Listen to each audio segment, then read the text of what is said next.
नमस्कार बच्चों, आज की हिंदी की कक्षा में आपका स्वागत है। आज हम आरंभ करेंगे बाल राम कथा राम का वनगमन।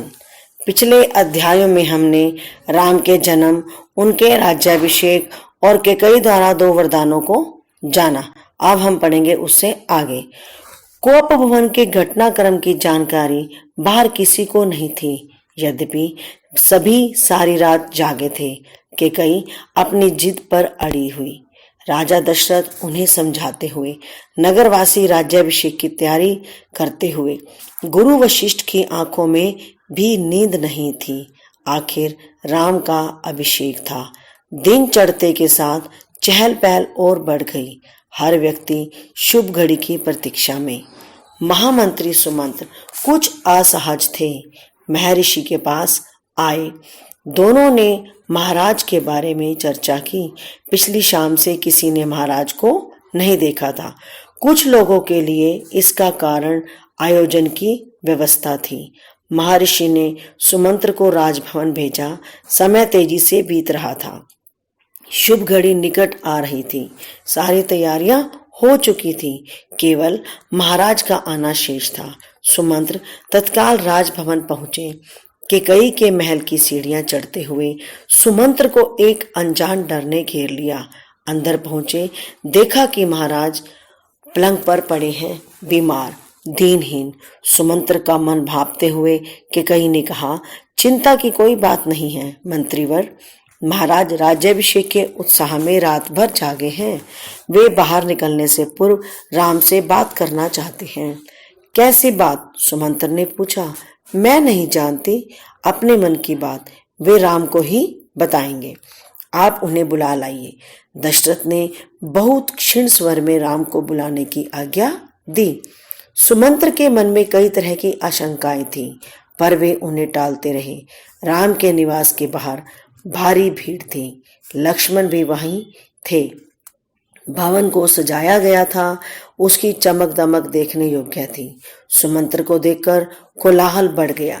लोगों के लिए यह एक संकेत था, राज्याभिषेक के लिए राम को आमंत्रित करने का। सुमंत्र ने कहा, राजकुमार, महाराज ने आपको बुलाया है, आप मेरे साथ ही चलें। कुछ ही पल में राम वहां पहुंच गए। लक्ष्मण साथ थे। दोनों भाई विस्मित थे। वे राजसी वस्त्रों में थे, सजे धजे। लोग जय जयकार करने लगे। पुष्प वर्षा होने लगी। राजकुमार समझ नहीं पा रहे थे कि महाराज ने उन्हें अचानक क्यों बुलाया।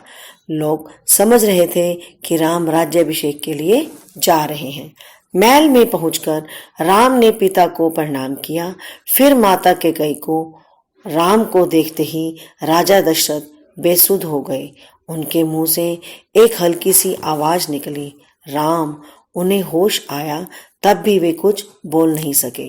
थोड़ी देर तक चुप्पी रही, असहज सन्नाटा। कोई कुछ नहीं बोला तो राम ने पिता से पूछा, क्या मुझसे कोई अपराध हुआ है? कोई कुछ बोलता क्यों नहीं? आप ही बताइए माते। महाराज दशरथ ने मुझे एक बार 2 वरदान दिए थे।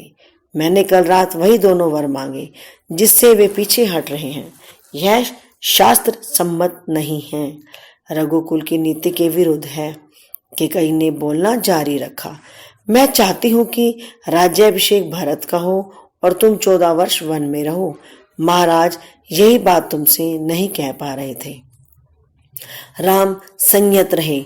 उन्होंने दृढ़ता से कहा, पिता का वचन अवश्य पूरा होगा। भरत को राजगद्दी दी जाए। मैं आज ही वन चला जाऊंगा।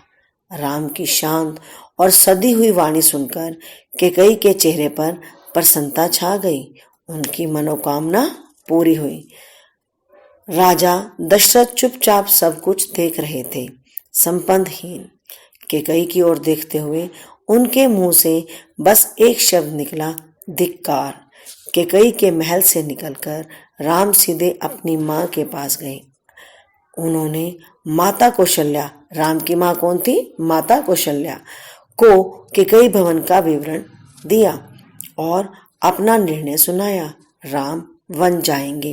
कौशल्या यह सुनकर सुध खो बैठी। लक्ष्मण अब तक शांत थे, पर क्रोध से भरे हुए। राम ने समझाया, और उनसे वन जाने की तैयारी के लिए कहा। कौशल्या का मन था कि राम को रोक लें, वन न जाने दें, राजगद्दी छोड़ दें, पर वह अयोध्या में रहे।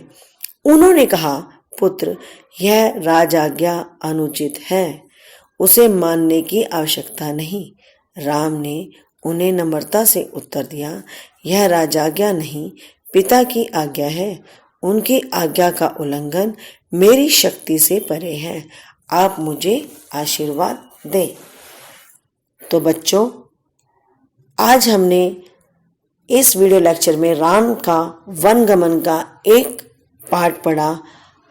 इस पाठ का शेष भाग हम अगले लेक्चर वीडियो में पढ़ेंगे। आप इस पाठ को ध्यान से समझिए और पढ़िए। धन्यवाद।